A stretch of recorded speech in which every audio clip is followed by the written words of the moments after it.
Janasena plenary ఈసారి రాజకీయంగా ఆసక్తిని అయితే పెంచుతోంది. ఎందుకంటే జనసేన అధికారంలోకి వచ్చాక తర్వాత తొలిసారి నిర్వహిస్తున్న ప్లీనరీ కావడంతో ప్రతిష్టాత్మకంగా అయితే తీసుకుంటున్నారు. అదే సమయంలో జనసేన ప్లీనరీ మొదటిసారి పిఠాపురంలో నిర్వహించడం కూడా విశేషంగా చూడాలి.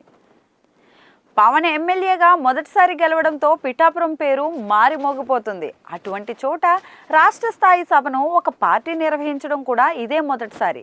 ఇదిలా ఉంటే ప్లీనరీకి లక్షల్లో జనాలు వస్తారని అంచనా వేస్తున్నారు.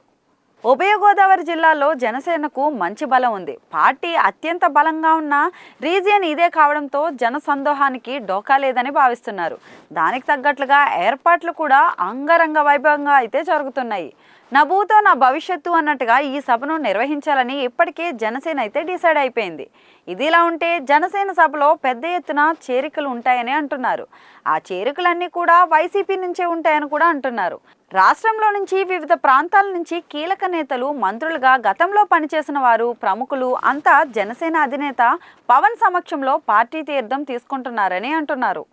లక్షలాది మంది వచ్చే సభలో జనసేన బలం ఇదని నిరూపించే విధంగా ఈ చేరికలు ఉంటాయని అంటున్నారు. మరి ఈ చేరే వారిలో బిగ్ షాట్స్ కూడా ఉన్నారని అంటున్నారు. మరి వారెవరు, ఏ జిల్లాకు చెందినవారు అన్నది మాత్రం జనసేన నేతలు ఎప్పటిదాకా బయట పెట్టడం లేదు. పైగా దాన్ని సీక్రెట్గా కూడా ఉంచుతున్నారు. వైసీపీ నేతలే వీరి చేరికలను చూసి షాక్ తినేలా ఉంటాయని కూడా ప్రచారం జరుగుతుంది. మరి ఎవరు ఊహించని పేర్లు ఏమైనా ఉంటాయా అన్నది కూడా చర్చకొస్తుంది. ఏపీలో అధికారంలో ఉండగానే జనసేనను బలోపేతం చేసుకోవాలని ఆ పార్టీ అయితే నిర్ణయించుకుంది. దానికి తగ్గట్లుగానే తమకు బలం ఉన్న చోట మాత్రమే కాకుండా బలం లేని ప్రాంతాల్లో కూడా విస్తరించాలని జనసేన అయితే భావిస్తోంది. ఇక దానికి తగ్గట్లుగానే ఆచితూచి నేతలను చేర్చుకుంటున్నారని అంటున్నారు.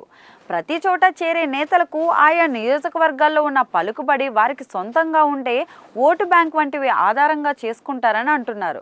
అంతేకాదు, కూటమిలోని ఇతర పార్టీలకు ఇబ్బంది కాకుండా ఈ చేరికలు ఉంటాయని చెబుతున్నారు. గ్రేటర్ రాయలసీమ నుంచి చేరికలు ఎక్కువగా ఉండొచ్చు అని అంటున్నారు. మొత్తానికి చూస్తే వైసీపీ నుంచి నేతలు భారీగా జనసేనలో చేరేందుకు క్యూ కడుతున్నారు అని అంటున్నారు. చూడాలి మరి ఈ ప్రచారం ఎంత మేరకు ఏం చేస్తుందో.